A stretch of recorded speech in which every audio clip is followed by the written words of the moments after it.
In the sleepy town of Willow Creek, nestled in the rolling hills of upstate New York, the air carried the scent of blooming lilacs and fresh possibilities.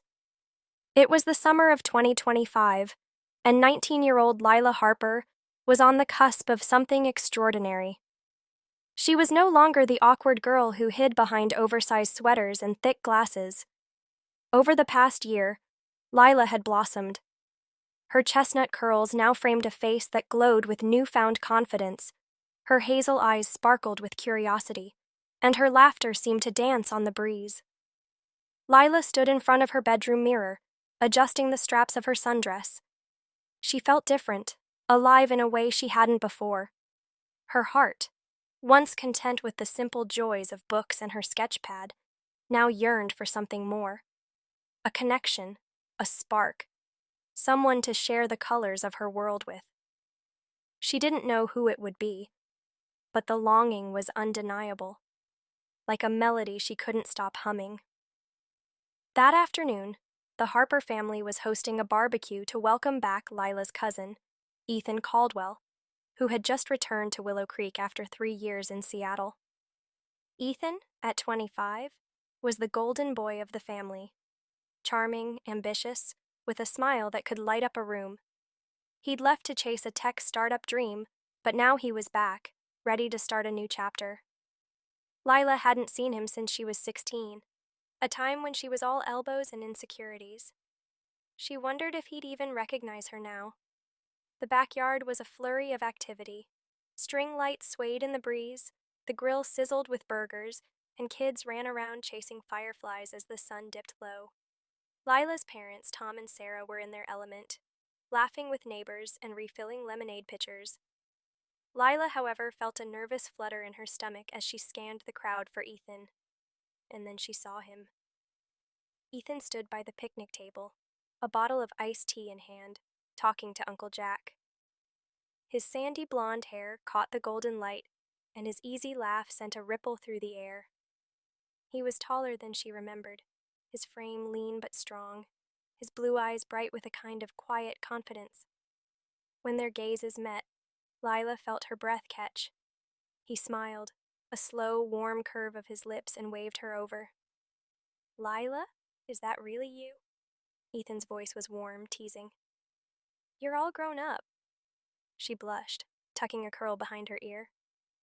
"It's only been a few years, Ethan. I didn't change that much."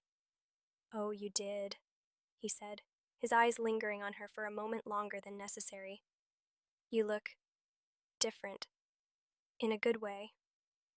The compliment sent a thrill through her, and she laughed it off, hoping he didn't notice the heat rising in her cheeks. They fell into easy conversation, catching up on the years apart. Ethan told her about Seattle, the rain, the coffee shops, the late nights coding. Lila shared stories of her art classes and her dream of opening a gallery someday. There was an ease between them, a rhythm that felt both familiar and new. As the night wore on, Lila found herself stealing glances at Ethan. The way he listened intently when her dad spoke, the way he ruffled her little brother's hair, the way his laugh seemed to wrap around her like a warm blanket. She didn't understand it yet, but something was shifting inside her. A spark, a pull, a color she hadn't seen before. The weeks that followed were a blur of summer magic. Ethan decided to stay in Willow Creek for the season, working remotely on a new project while he figured out his next move.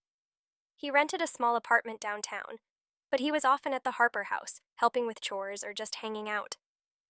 Lila found herself looking forward to his visits, her heart skipping a beat whenever she heard his car pull into the driveway. They started spending more time together. It began innocently enough.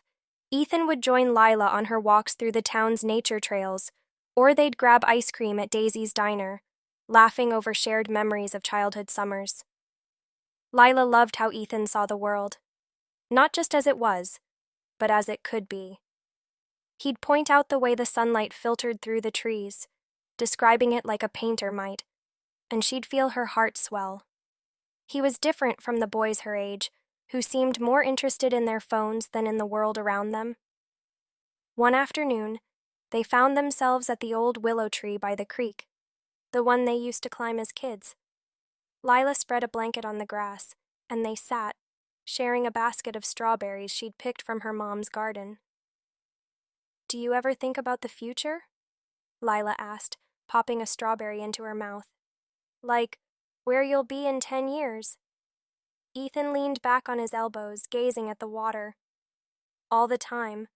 I used to think I'd have it all figured out by now. Big career, big city, big life. But being back here, it makes me wonder if I've been chasing the wrong things." Lila tilted her head, curious. "What do you mean?" He smiled, a little wistful. "This place, these people, it's real. Seattle was exciting, but it felt empty sometimes. Here, I feel like I can breathe, like I can be myself." Lila's heart ached at his words. She wanted to tell him how much his presence meant to her, how he made her feel seen in a way she never had before. But the words caught in her throat, and instead, she reached for another strawberry, her fingers brushing against his. The touch was electric, and when their eyes met, she saw something flicker in his gaze, something that mirrored the warmth spreading through her chest. "Sorry," she mumbled, pulling her hand back. "Don't be," he said softly, his voice barely above a whisper. That moment lingered in Lila's mind for days. She couldn't shake the feeling that something was growing between them, something fragile and beautiful. But doubt crept in too. Ethan was her cousin, not a brother, not a stranger, but family. Was it wrong to feel this way? She pushed the thought aside, telling herself it was just admiration, just a crush. But deep down, she knew it was more. As summer deepened, so did Lila's feelings. She found herself drawn to Ethan in ways she couldn't explain. It wasn't just his charm or his kindness.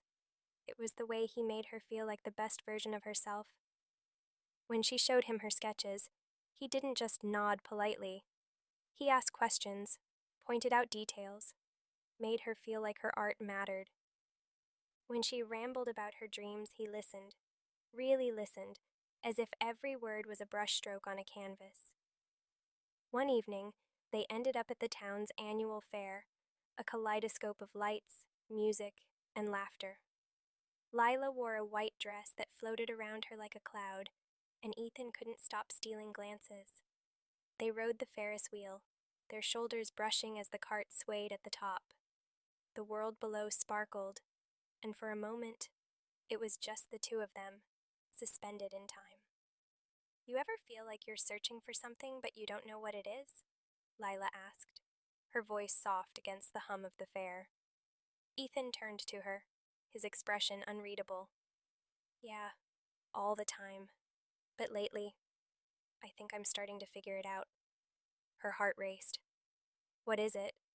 He hesitated, then smiled, a little shy. "I'll let you know when I'm sure." That night, as they walked home under a sky full of stars, Lila felt bold. She slipped her hand into his, her fingers trembling. Ethan didn't pull away. Instead, he squeezed her hand gently, and they walked in silence, the air thick with unspoken words. But the next morning, reality crashed in. Ethan seemed distant, his usual warmth tempered by something she couldn't place. When she asked if something was wrong, he shook his head, but his smile didn't reach his eyes. "Lila, we need to talk," he said finally, sitting her down on the porch swing. I've been feeling things I shouldn't. You're my cousin, and I care about you so much. But it's complicated." Lila's heart sank, but she refused to let go of the hope that had been growing inside her. "Ethan, I feel it too, and I know it's not simple, but does it have to be wrong? We're not hurting anyone." He ran a hand through his hair, torn. "It's not about hurting anyone. It's about what's right, what's expected. I don't want to mess things up. For you, for our family." "Then don't," she said, her voice steady despite the tears prickling her eyes. Just don't pull away. Let's figure this out together. Over the next few weeks, Lila made it her mission to show Ethan that their connection was worth exploring. She didn't push or demand. Instead, she let her actions speak. She invited him to paint with her in the backyard, laughing as they splattered each other with colors. She baked his favorite lemon cookies, leaving them on his doorstep with a note that simply said, "For you." She shared pieces of her heart, her fears, her dreams, her belief that love could be found in the most unexpected places. Ethan, for his part, couldn't resist her. Her vibrancy, her kindness, her unwavering spirit, they were like sunlight breaking through clouds. He started opening up, sharing stories of his own doubts and hopes. They talked late into the night, their conversations weaving a tapestry of trust and understanding. One rainy afternoon, they found themselves in the attic of the Harper house, sorting through old family photos. Lila pulled out a picture of them as kids, grinning ear to ear at a family picnic. "Look at us," she said, laughing. "We were inseparable back then." Ethan took the photo, his fingers brushing hers. "We still are, aren't we?" She looked up, her heart pounding. "Yeah, and I don't want that to change." He held her gaze, and for the first time, she saw no hesitation in his eyes. "Lila," he said, his voice low, "I don't know what this means for us, but I know I don't want to lose you. Not now, not ever." She reached for his hand, her touch steady. "Then don't. We'll figure it out. One step at a time." By the end of summer, Lila and Ethan had found a fragile balance. They didn't have all the answers, and they knew their path wouldn't be easy. Society might judge, family might question, but their connection felt real, undeniable.